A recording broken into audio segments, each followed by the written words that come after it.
Hello dear students, welcome to my channel Education Simplified by OCDC.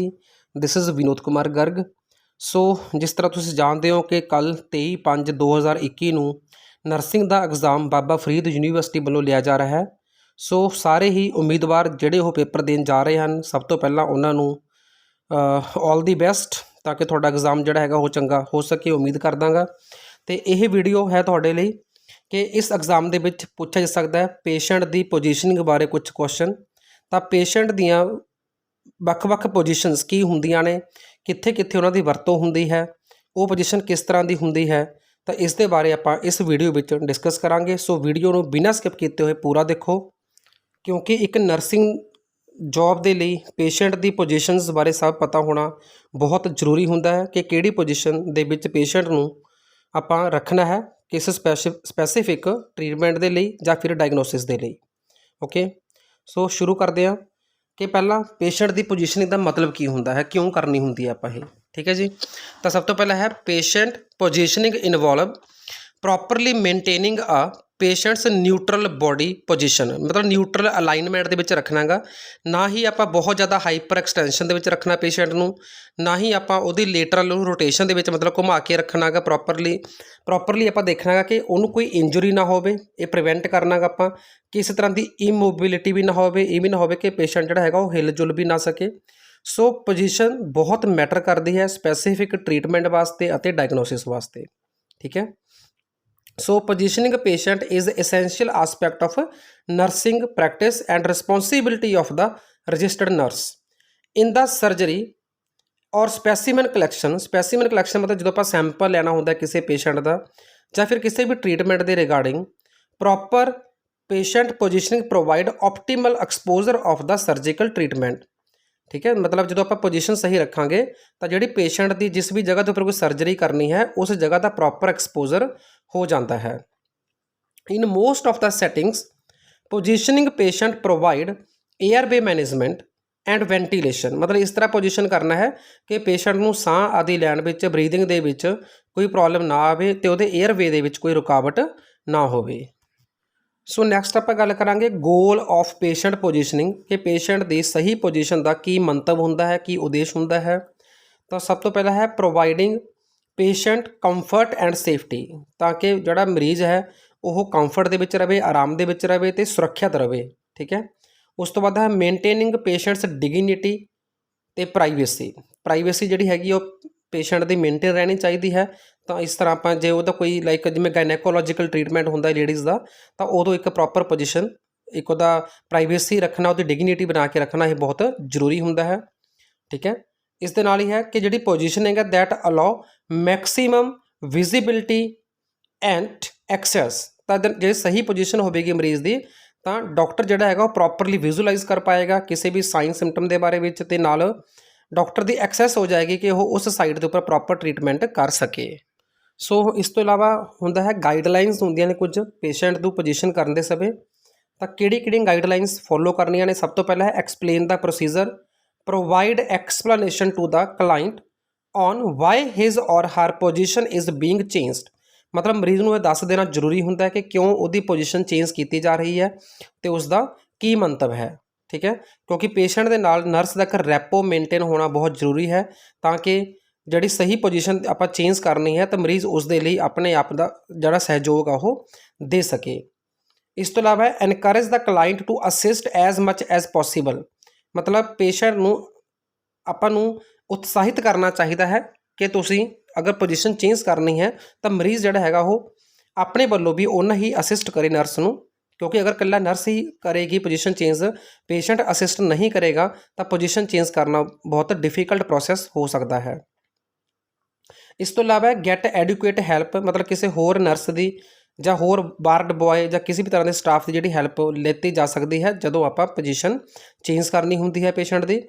तो इस तो इलावा है यूज़ मकैनिकल एड्स का मतलब है इत्थे कि कुछ डिवाइसिस जिहड़ियां होंदियां ने उहदा भी आपां यूज़ कर सकते हैं, जिवें कि bad boards, slide board, pillow, patient lift, ठीक है। या फिर इस तो इलावा स्लिंग्स होंदियां ने, तो इन्हां सारियां दी वरतों भी की जा सकती है पेशेंट की पोजीशन नूं मेनटेन करते समय।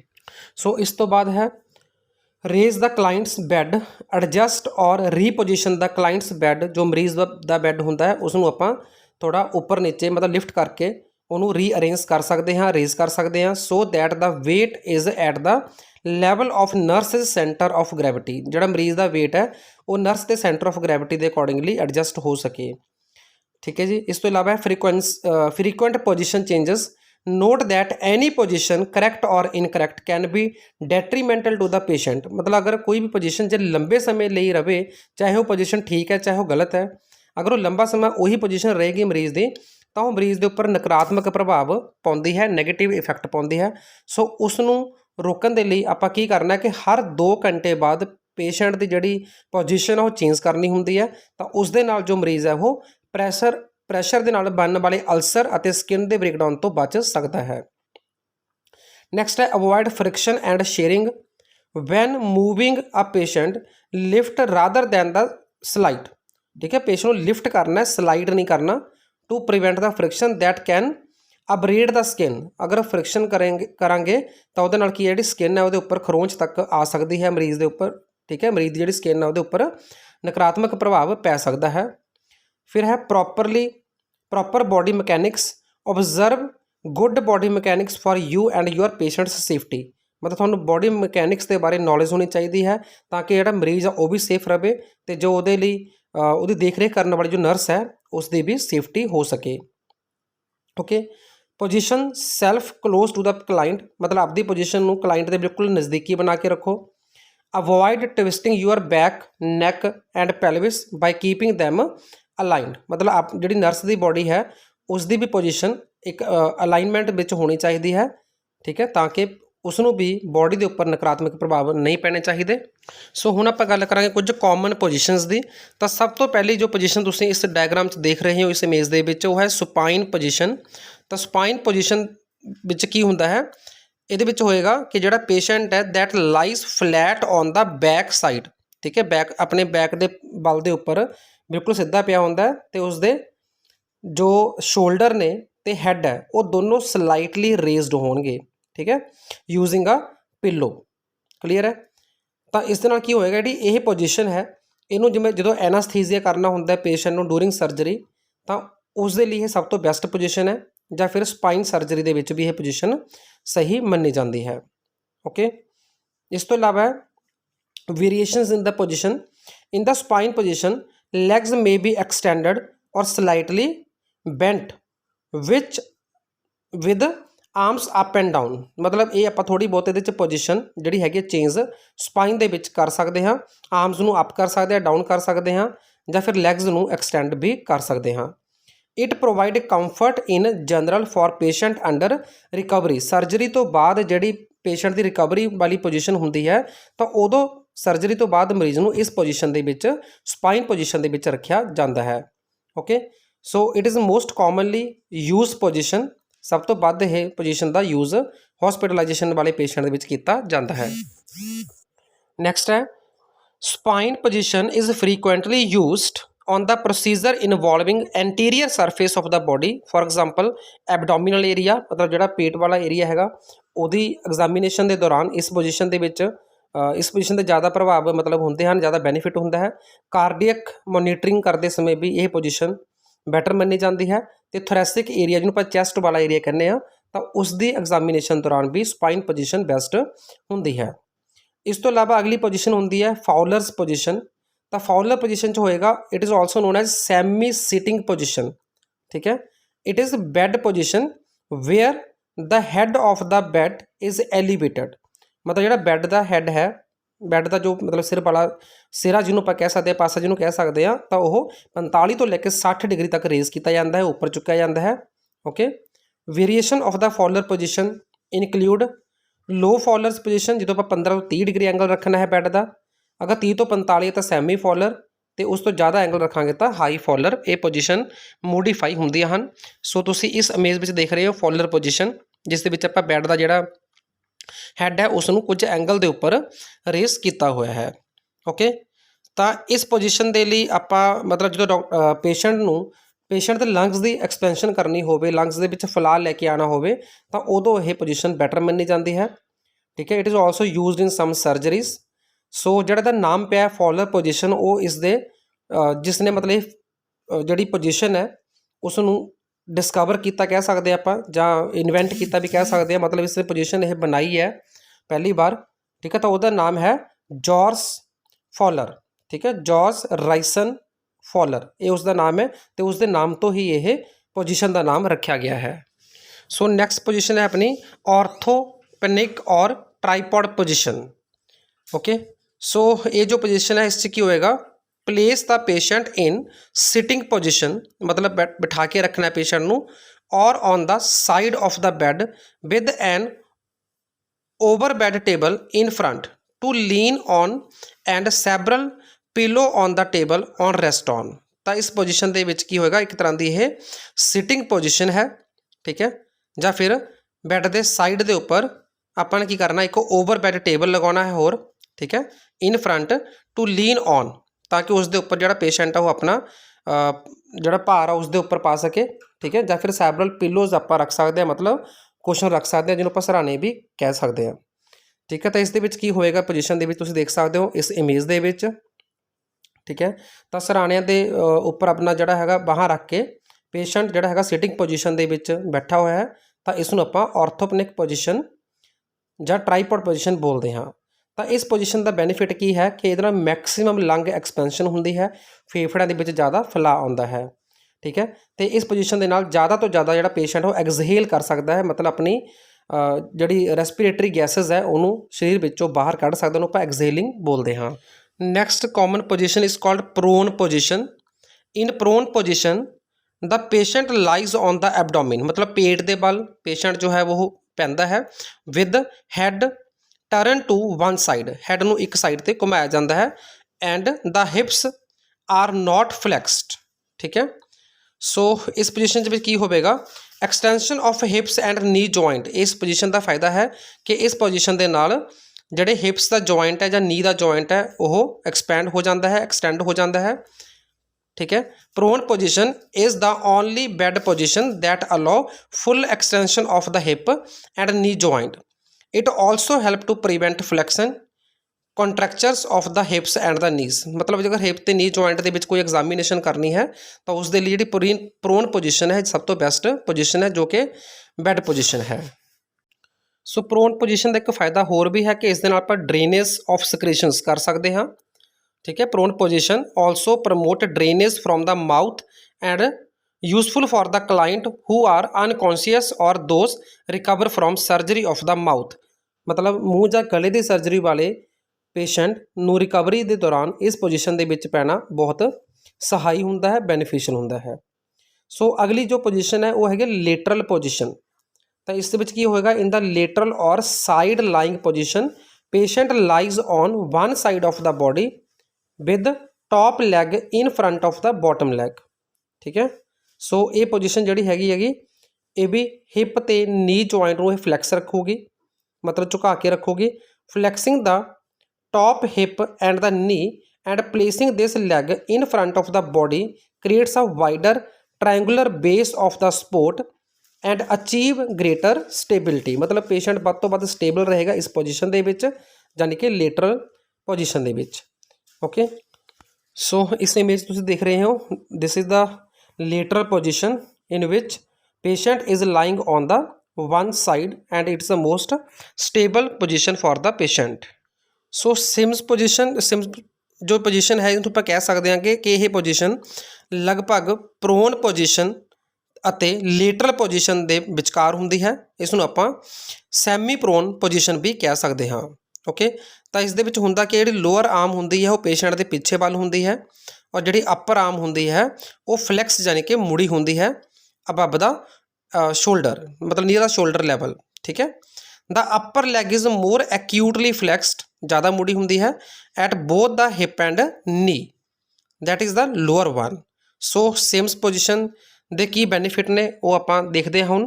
ਸੋ ਇਸ ਦਾ ਸਭ ਤੋਂ ਵੱਡਾ ਫਾਇਦਾ ਹੈ ਕਿ ਇਸ ਪੋਜੀਸ਼ਨ ਦੇ ਵਿੱਚ ਆਪਾਂ ਉਸ ਪੇਸ਼ੈਂਟ ਨੂੰ ਪਾ ਸਕਦੇ ਹਾਂ ਜਿਹੜਾ ਅਨਕੌਂਸ਼ੀਅਸ ਹੈ ਤੇ ਉਸ ਦੇ ਮੂੰਹ ਵਿੱਚੋਂ ਕੋਈ ਡਰੇਨੇਜ ਕਰਨੇ ਜਾਂ ਕੋਈ ਸਕ੍ਰੀਸ਼ਨ ਹੈ ਤਾਂ ਉਸ ਦੇ ਲਈ ਇਹ ਪੇਸ਼ੈਂਟ ਦੀ ਜਿਹੜੀ ਪੋਜੀਸ਼ਨ ਹੈ ਸਿਮਸ ਪੋਜੀਸ਼ਨ ਬਹੁਤ ਸਹੀ ਹੁੰਦੀ ਹੈ ਤੇ ਇਹ ਐਸਪਾਇਰੇਸ਼ਨ ਆਫ ਫਲੂਇਡ ਨੂੰ ਪ੍ਰੀਵੈਂਟ ਕਰਦੀ ਹੈ।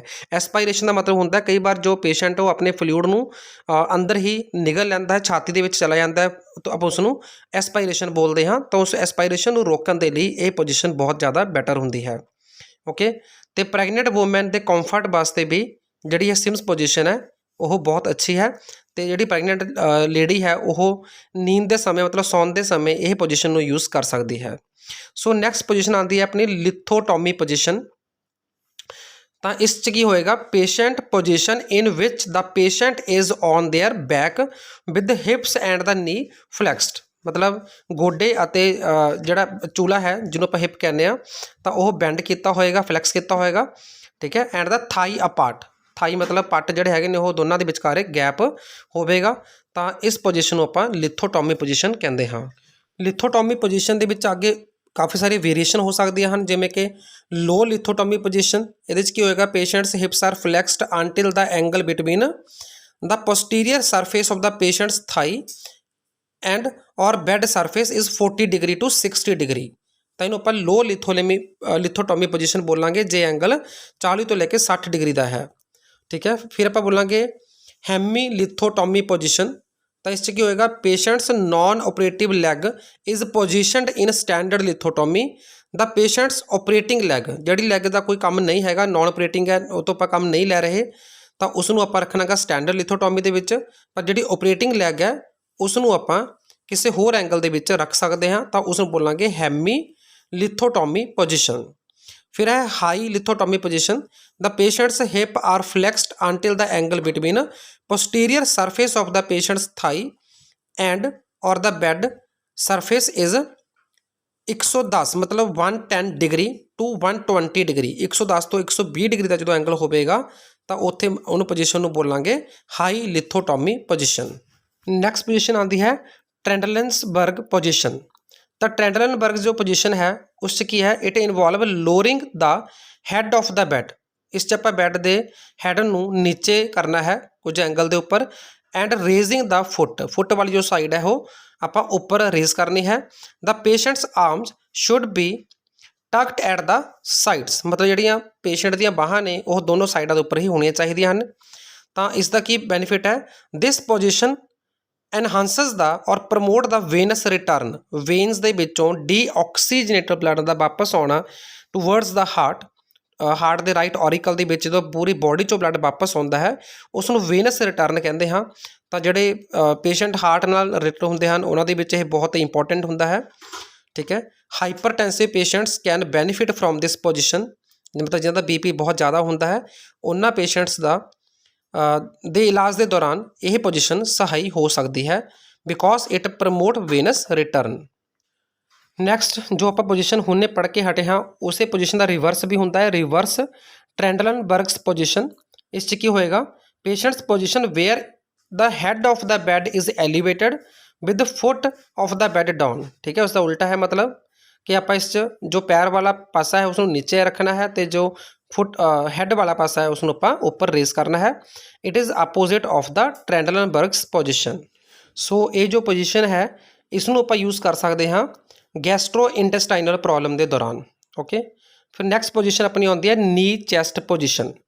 ਤਾਂ ਨੀ ਚੈਸਟ ਪੋਜੀਸ਼ਨ ਦੇ ਵਿੱਚ ਕੀ ਹੋਏਗਾ, patient lies on the side and hips and knees are flexed, ਠੀਕ ਹੈ। ਜੋ ਚੂਲਾ ਹੈ ਅਤੇ ਜੋ ਗੋਡੇ ਹਨ ਉਹ ਫਲੈਕਸ ਹੋਣਗੇ, ਯਾਨੀ ਕਿ ਮੁੜੇ ਹੋਏ ਹੋਣਗੇ। ਸੋ ਇਸ ਪੋਜੀਸ਼ਨ ਦੇ ਦੌਰਾਨ ਇਸ ਦਾ ਬੈਨੀਫਿਟ ਕੀ ਹੁੰਦਾ ਹੈ ਕਿ ਜਦੋਂ ਗਾਇਨੈਕੋਲੋਜੀਕਲ ਜਾਂ ਰੈਕਟਲ ਐਗਜ਼ਾਮੀਨੇਸ਼ਨ ਕਰਨੀ ਹੁੰਦੀ ਹੈ, ਰੈਕਟਲ ਜੋ ਕਿ ਐਨਸ ਦਾ ਆਪਾਂ ਪਾਰਟ ਕਹਿ ਸਕਦੇ ਹਾਂ ਕਿ ਲਾਰਜ ਇੰਟੈਸਟਾਈਨ ਦਾ ਸਭ ਤੋਂ ਲਾਸਟ ਪਾਰਟ ਹੁੰਦਾ ਹੈ, ਠੀਕ ਹੈ। ਤਾਂ ਰੈਕਟਲ ਐਗਜ਼ਾਮੀਨੇਸ਼ਨ ਕਰਦੇ ਹੋਏ ਜਾਂ ਗਾਇਨੈਕੋਲੋਜੀਕਲ ਐਗਜ਼ਾਮੀਨੇਸ਼ਨ ਕਰਦੇ ਹੋਏ ਨੀ ਚੈਸਟ ਪੋਜੀਸ਼ਨ ਜੋ ਹੈ ਉਹ ਬੈਨੀਫੀਸ਼ੀਅਲ ਮੰਨੀ ਜਾਂਦੀ ਹੈ। ਨੈਕਸਟ ਜੋ ਆਪਣੀ ਪੋਜੀਸ਼ਨ ਹੈ ਉਹ ਹੈ Jack knife position. So it is also known as Karaske, is wherein the patient's abdomen lies that on the bed. Okay, the bed is scissored so the hip is lifted and leg and head are low, मतलब ਜਿਹੜੇ legs ਨੇ ਤੇ head ਉਹ ਨੀਚੇ ਰਹਿੰਦੇ ਨੇ ਤੇ hip ਥੋੜੀ ਉੱਪਰ ਨੂੰ ਰਹਿੰਦੀ ਆ, ਤਾਂ ਇਸ ਪੋਜੀਸ਼ਨ ਨੂੰ ਜੈਕ ਨਾਈਫ ਪੋਜੀਸ਼ਨ ਕਿਹਾ ਜਾਂਦਾ ਹੈ।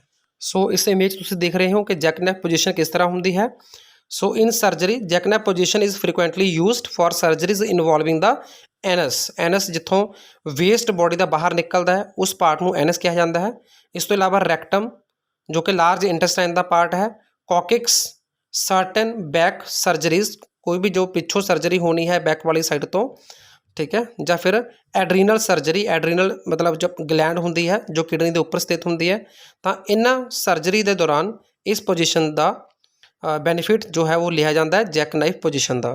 ਸੋ ਲਾਸਟ ਪੋਜੀਸ਼ਨ ਹੈ ਕਿਡਨੀ ਪੋਜੀਸ਼ਨ। ਕਿਡਨੀ ਪੋਜੀਸ਼ਨ ਇੱਕ ਤਰ੍ਹਾਂ ਦੀ ਜੋ ਲੇਟਰਲ ਪੋਜੀਸ਼ਨ ਹੈ ਉਸ ਦਾ ਹੀ ਮੋਡੀਫਾਈਡ ਵਰਜ਼ਨ ਹੁੰਦਾ ਹੈ, ਠੀਕ ਹੈ। ਅਤੇ ਇਸ ਪੋਜੀਸ਼ਨ ਦਾ ਬੈਨੀਫਿਟ ਇਹ ਹੈ ਕਿ ਡਾਕਟਰ ਦੀ ਜੋ ਐਕਸੈਸ ਹੈ ਟੂਵਰਡਸ ਦਾ ਰੈਟਰੋਪੈਰੀਟੋਨਲ ਏਰੀਆ ਉਹ ਵੱਧ ਜਾਂਦੀ ਹੈ ਇਸ ਪੋਜੀਸ਼ਨ ਦੇ ਨਾਲ। So kidney position allow access and visualization of the retroperitoneal area. A kidney is placed under the patient at the location of the lift, ਠੀਕ ਹੈ। ਤਾਂ ਇਹ ਮਤਲਬ ਜੋ ਪੋਜੀਸ਼ਨ ਹੈ ਇਸ ਵਿੱਚ ਕਿਡਨੀ ਰੈਸਟ ਜੋ ਹੈ ਉਹ ਪਲੇਸ ਕੀਤਾ ਜਾਂਦਾ, ਮਤਲਬ ਰੱਖਿਆ ਜਾਂਦਾ ਜਿੱਥੋਂ ਪੇਸ਼ੈਂਟ ਨੂੰ ਉੱਪਰ ਵੱਲ ਉਠਾਇਆ ਜਾਂਦਾ ਉਸ ਪੋਜੀਸ਼ਨ ਦੇ ਨੀਚੇ। So these were the positions of the patient during the examination. ਜਦੋਂ ਵੀ ਪੇਸ਼ੈਂਟ ਦੀ ਐਗਜ਼ਾਮੀਨੇਸ਼ਨ ਕਰਨੀ ਹੈ ਤਾਂ ਕਿਹੜੀਆਂ ਪੋਜੀਸ਼ਨਸ ਹੁੰਦੀਆਂ ਨੇ, ਤਾਂ ਉਸ ਦੇ ਬਾਰੇ ਮੈਂ ਤੁਹਾਨੂੰ ਇਸ ਵੀਡੀਓ ਵਿੱਚ ਦੱਸਣ ਦੀ ਕੋਸ਼ਿਸ਼ ਕੀਤੀ ਹੈ। ਉਮੀਦ ਕਰਦਾ ਜੇ ਇਸ ਵਿੱਚੋਂ ਪ੍ਰਸ਼ਨ ਆ ਜਾਂਦਾ ਹੈ ਤਾਂ ਤੁਸੀਂ ਉੱਤਰ ਦੇਣ ਦੇ ਲਈ ਸક્ષਮ ਹੋਵੋਗੇ, ਯੋਗ ਹੋਵੋਗੇ। ਸੋ ਇਹ ਵੀਡੀਓ ਸਾਰਿਆਂ ਨਾਲ ਸ਼ੇਅਰ ਕਰਨਾ ਬਿਲਕੁਲ ਨਾ ਭੁੱਲੋ ਅਤੇ ਬਿਨਾਂ ਸਕਿਪ ਕੀਤੇ ਵੀਡੀਓ ਨੂੰ ਦੇਖੋ। So thank you, thanks for watching.